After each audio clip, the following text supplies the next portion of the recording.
Jesus plants his people. Vine, branches, and fruit. We're looking at three major takeaways today, and all three of them are centered on words, or more specifically, the etymology of those words. Today we're going to dive into John chapter 15, the famous I am the true vine section. And by the time we're done, you'll never read this text the same way again. Etymology is simply the study of the origin of a word, what is its original and truest sense, and how did it grow and develop into the word that we use today. Think of the word of football. It's made up of two pieces. One has to do with your foot and the other with a ball. So we've got this game where you kick a ball around with your feet. So naturally we call it football, although ironically we Americans call it soccer. But you get the idea. That's etymology. So John 15, verse 1. I am the true vine, and my Father is the vine dresser. Here's our first takeaway. It's the etymology of the word vine. The word vine comes from three different etymological sources, and each one is going to open up our understanding of what Jesus is saying. First, the word vine comes from the idea of rolling something up, like when you're rolling an ever-enlarging snowball across the white powder.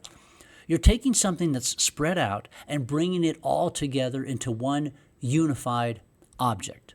Second, the word vine comes from the word threshing floor, that place where you violently beat the stalks of grain to separate the wheat from the chaff to produce the final valuable product. It's a violent, necessary process that yields the harvest. And then third, the word vine contains the concept of me and you, or one thing and another thing, the idea of two distinct entities somehow united together. Now watch what happens when you put all three of these etymological layers together.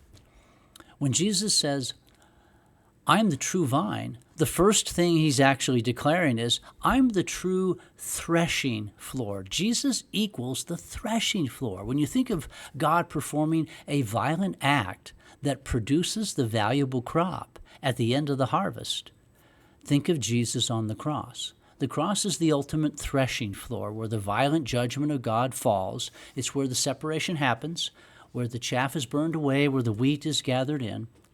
But there's more. Jesus is also saying, I am all of us rolled up into one. He's not hanging there by himself. He is you and every other human being packaged together in one physical body. This is the blessing of headship, or the doctrine of representation. Christ is simultaneously one thing, himself, the eternal Son of God, and another thing entirely, you and me. He is the God-man, the bridge, the union of two natures in one person, God and humanity. So our first major insight, the etymology of the word vine, contains profound Christology. It points directly to the violence of the cross as the threshing floor of God's judgment, and simultaneously to the truth that all of us are rolled up and contained inside of the one man, Jesus Christ. On to verse 2. Every branch in me that does not bear fruit, he takes away. Branches. Here's our second crucial word, branch. Now, like so many other words in both Greek and Hebrew, this noun, the word branch, comes from a verb that means to break off. So imagine that it's the middle of April and you go out into the backyard after a long winter and you're going to clean up the trees by breaking off dead branches and raking leaves and doing spring yard work. When you break off those dead branches, you are quite literally branching the branches. They get their name from the very act of being broken off. Here's the paradox. In the very act of separating them from that which gives them life and meaning and purpose and their entire defining existence, the breaking off is what gives them their real name. Where's the Christology? Where is Jesus in this etymology?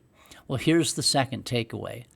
It's in the moment that Christ is broken off. He's hanging on the cross, apparently disconnected from the Father. My God, why have you broken me off? In that moment of seeming abandonment, when the crucified one, the Savior of the world, appears to be severed from the life source himself, that's when he's showing us his real definition. That's when he's most fully revealing who he is as the vine, the branch, the whole thing that bears all of the fruit. So that's our second insight. And this is, of course, paradoxical. We are called branches precisely in the moment that we're broken off. The moment you're no longer a branch on the tree in the conventional sense, the moment you're cut and severed and pruned, you're either destined for the fire or you're bearing a strange kind of fruit, a miraculous crucified life of fruit. So which is it? Fire or fruit? Or is it both? The cross of Christ is a baptism of fire. It's the fire of the wrath of God coming down on Jesus and therefore coming down on us who are inside of him. In the moment where God seems to reject us and judge us and separate himself from us, where he breaks us off, in that exact same act, he calls us his branches. And these are the branches that bear all the fruit. In fact, verse 2 says, he prunes them even more. Every branch that does bear fruit, he prunes, that it may bear more fruit. Every single grape that these branches produce comes through the crucified life that they continue to live. You are most fruitful when you are most keenly aware of being broken off, of being pruned, of dying to yourself, taking up your cross, your branchness, and producing fruit for God's kingdom. You know, here's the historical context that'll make this whole teaching even more vivid. Jesus spoke all of these words right after the Passover meal had just finished. The disciples were cleaning up the table, and on that table were grapevines. But all of the grapes had been plucked off and eaten by this point. All that remained was the ugly part of the grapevine, that woody stem that you don't eat, the part that you throw away. That image, the leftover discarded vine, laid on the table, is the visual inspiration for what Jesus teaches in this section. He's literally looking at what appears to be worthless, broken off, fruitless wood and saying, I'm the true vine.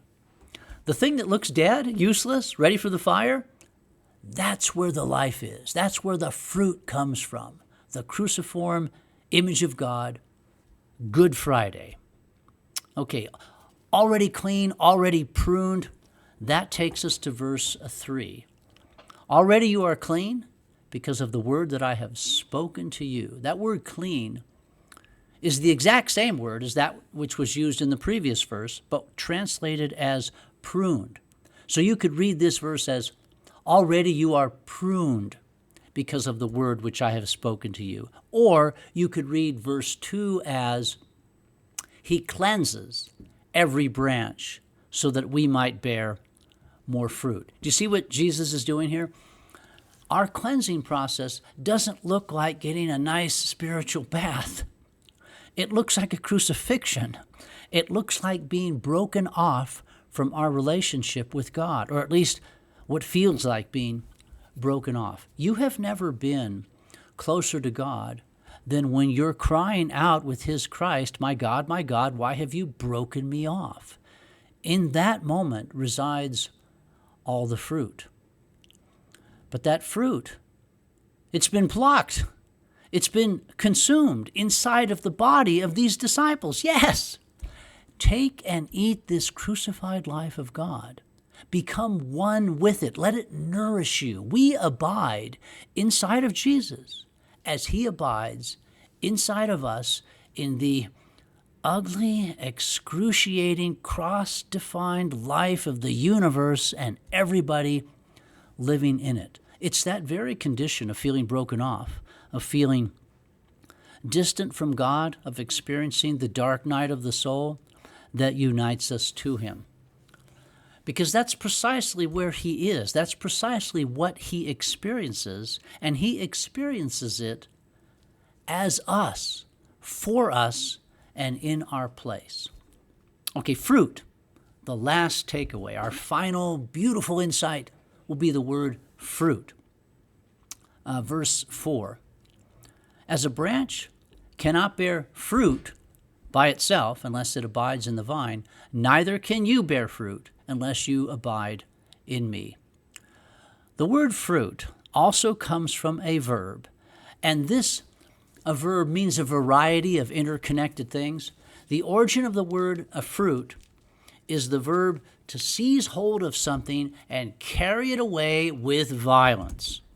It also means to choose something, eeny, meeny, miny, mo, and take it for yourself. And finally, it means to elevate it in celebration. So here is a concrete example so you can put the whole thing together and visualize it. You own a grove of fruit trees, and you walk out into your orchard, and the first thing you have to do is choose which tree you're going to walk up to, because you're going to take hold of something for yourself. Then you reach up and you grab hold of that orange, for example, and you're going to have to violently seize it and yank it from the tree and carry it off as your own. It's no longer the tree's orange, it's your orange now. But before you eat it, you raise it in celebration as if to say, yes, these are my delicious oranges. And then finally you eat it, making it one with yourself. All of those actions are contained as the background that produced the word fruit. Now watch how this all maps on to Christ. God chooses his Christ in eternity past and takes him for himself because Christ is who God is. The Father delights in the Son from before the foundation of the world. The violent seizing and carrying off is the cross of Christ. It's the moment when the Father takes the Son and delivers him up for us all. It's the harvesting, the reaping, the taking of the fruit into himself. But simultaneously, that violent seizing is also the glorious, honorable elevation of his Christ. Lift high the Christ. The cross is both the lowest point of humiliation and the highest point of glory. It's where Jesus is lifted up to draw all people to himself. And finally, the take and eat. That is the indissoluble embrace where we abide in him and he abides in us.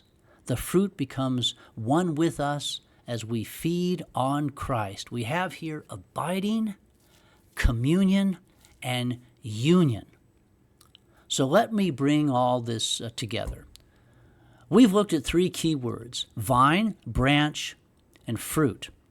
The word vine contains the idea of the violence of a threshing floor that produces the final product.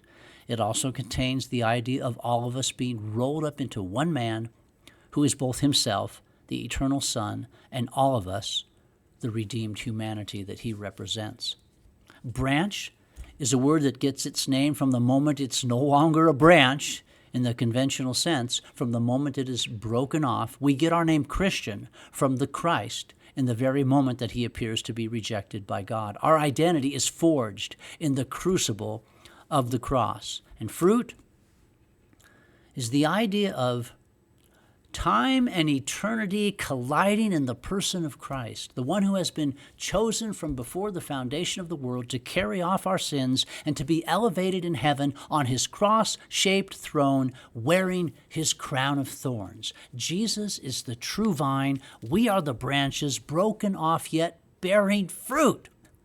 This is ridiculous, glorious, this message of Christ crucified. And that fruit, it's Christ himself, seized by God, elevated in glory, and given to us to make us one with him forever. Thank you. Thank you for joining me as we've unpacked these dense verses from John 15.